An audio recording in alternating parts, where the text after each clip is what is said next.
ביציע. המשך אנחנו איתך. אז דניאל חדד הוא למעשה מפקד מרחב איילון.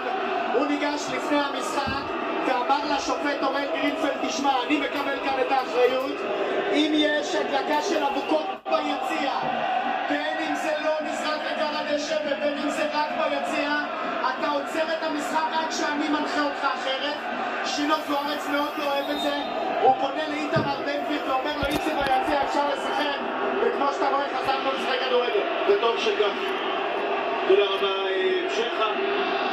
ושוב, עניין הפירוטכניקה זה דבר שצריך להיות מוסדר וצריך להיות מנוהל כמו שצריך, וכל עוד זה נשאר ביציע בצורה מאורגנת ומסודרת כפי שהיה כאן, זה פשוט יפהפה.